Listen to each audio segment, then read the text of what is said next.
Discipline muhimu sana, adabu, kuheshimu. Maisha huwezi kujua nani anaweza kukusaidia ujue. Hapa tulipokaa humu, pengine tuna sisi tumekaa huko labda tunakaa babu kubwa. Ila mwaka mmoja mbele huko mbele akakuna mtu ambaye yani ndio mkaa hapa.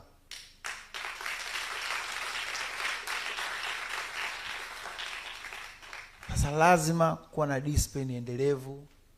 Lazima kuwa na uvumilivu sana. Ila lazima muombe Mwenyezi Mungu sana. Na mimi hapo nitashauri kitu kimoja. Kila mtu ana imani yake na heshima. Ila hakuna maombi yenye nguvu kama wewe mwenyewe kuongea na Mwenyezi Mungu. Yaani wewe, kwa sababu dini zote zimeelekeza usiku saa 8 na 9 pale. Kwa imani yako muombe Mwenyezi Mungu, mlilie. Uone unaibu gani kujizalisha kwa Mwenyezi Mungu, unajizalisha kwa mwanamke?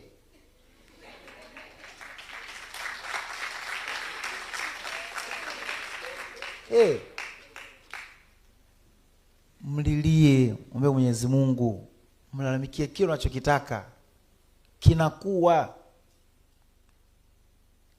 Mimi ni miongoni mwa watu ambao kile nilokuwa nalo kwenye maisha yangu nilimuomba Mwenyezi Mungu na akanipa. Na naambia hata tunazunguka. Wakati mwingine namwambia kabisa, bwana umzee nenda kumfungia sasa hivi nataka Bugatti. Niko naye mwezi mzima hii. Namwambiaga, au nataka kitu fulani. Sio, umeelewa? Amba jamani. Nataka iti. Yabidi mzee nikamlilie hii wiki. Au nataka kitu fulani. Mwenyezi Mungu utakachomuomba atakupatia. Ila katika dini zote zimeongea Mwenyezi Mungu hapendi shirki. Unajua maana ushirikina? Ushirikina maana yake kumshirikisha mtu mwingine kwenye credit za Mwenyezi Mungu. Yaani wewe kuamini kwamba yule ulomfuata eti siyo akufanyie nini ndio alikufanikisha pasipo kumshukuru Mwenyezi Mungu aliyokupa mwenyewe. Apendi, na kwenye kila dini amezungumza apendi shirki. Yaani kumshirikisha credit zake mtu mwingine. Mwenyezi Mungu anataka muombe mwenyewe. Anataka umsifie yeye, umshukuru yeye.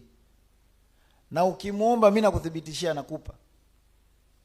Kuna mwaka nilikuwa nahangaika naso sana.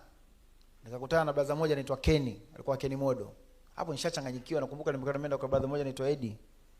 Sio utakuwa unamjua Eddie, alikuwa anafanya kazi East Africa. Eddie. Hapo naenda kwa Eddie namuomba anisaidie nitoke. Nimeenda kwa Eddie sasa yani na stress mpaka kiacha kitanda nimekaa chini kitanda pembeni, unajua kwenye vitanda huko kwenye kiambazi unakuwa kama kuna kiza kwa chochoro hivi ndio ukuta. Nimekaa huku. Yani nimechanganyikiwa.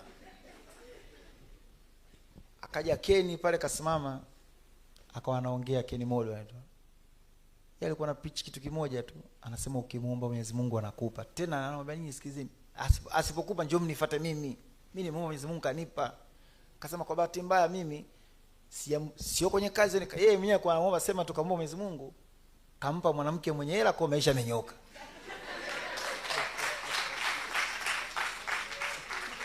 Lakini ndio kitu ambacho alikuwa amekiumba.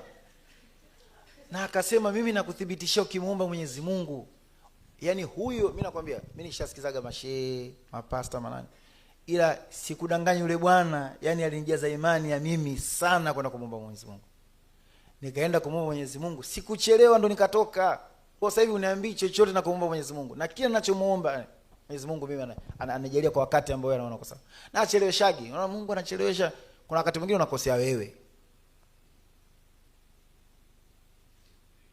Kwenye kulazimisha kitu ambacho pengine akikupa akinakuwa hakina heri katika maisha yako. Unaona Mungu mimi anipi? Mungu anataka kukupa kuimba, kuimba huwezi. Sasa atakupeje? Kufanya research hutaki. Kujichanganya unaita kwenye masterclass hauji. Anakupaje? Mwenyezi Mungu naomba nisaidie mimi niingie Bongo sasa chini toboe haya. Kwenda hauendi. Sasa Mwenyezi Mungu anaanza jamani.